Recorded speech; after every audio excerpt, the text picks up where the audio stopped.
Inspire your life with colors. Nippon Paint. Parliament should be serious about what should be done. Therefore, the members of Parliament have a responsibility to ensure that democracy is preserved at every cost.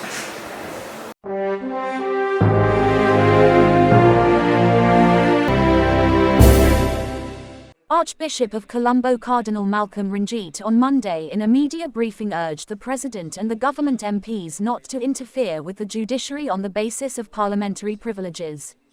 No one has the authority to interfere in the decision of the Supreme Court. It is clear that the judgment given on March 3, 2023 by the Supreme Court binds on the President, Government and Parliament in equal measure. So, they need to follow the decision faithfully. Else they would be belittling the authority of the Supreme Court and undermine the basis of democracy, the Cardinal said. It was reported that 2 members of Parliament have spoken concerning the judgment given by the Supreme Court over the local government elections. The MPs have called this decision a violation of their parliamentary privileges by courts. This matter is to be viewed with great concern. This request by the 2 MPs is not in keeping with the dignity and freedom of Supreme Court, and any interference with courts on the basis of parliamentary privileges is unacceptable. I appeal that action be taken against these MPs to ensure that freedom of judiciary is maintained, Cardinal Ranjith said.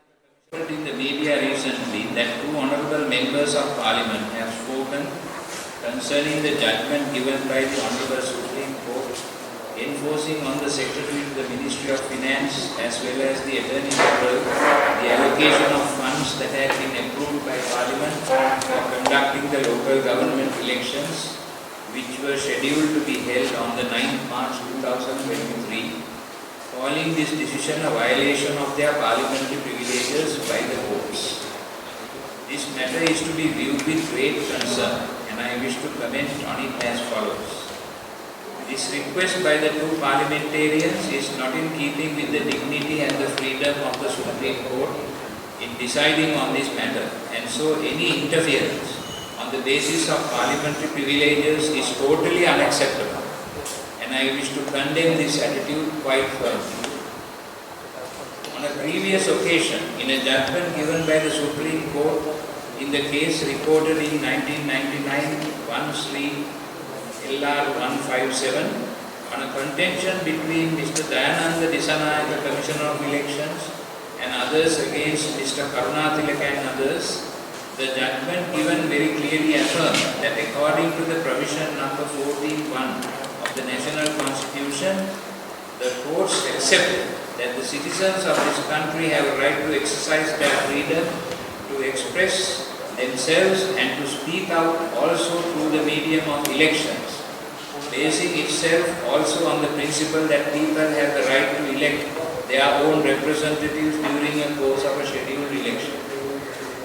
According to the Constitution of Sri Lanka, it is clear that the Supreme Court is the highest and the last decision-making body in matters concerning the interpretation and application of law to concrete situations.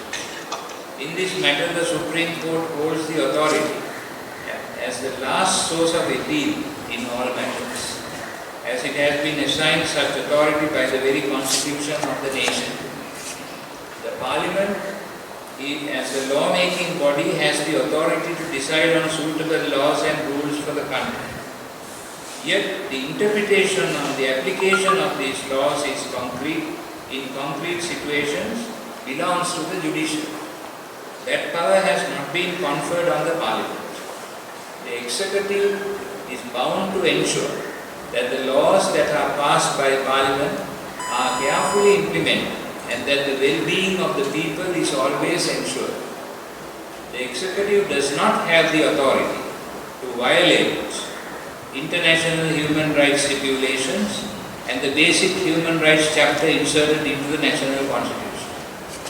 The President, who is appointed as the executive authority, always taking his oaths, assures that he or she will preserve carefully the provisions of the Constitution. He or she also accepts that they will work for the dignity and the progress of the people. As such, the executive does not have the authority to interpret the law according to their wishes or to try to enforce them according to the way they visualize. The President doesn't have that authority. In a similar fashion, even though the Parliament prepares the legal bills and the rules and regulations concerning the country, it has no authority to decide on the implementation of the law according to their whims and fancies. At this point, I will remind everybody that in October 2018, the then President removed at his own discretion the government of the time where the then Prime Minister was the present President of Sri Lanka without any legal basis.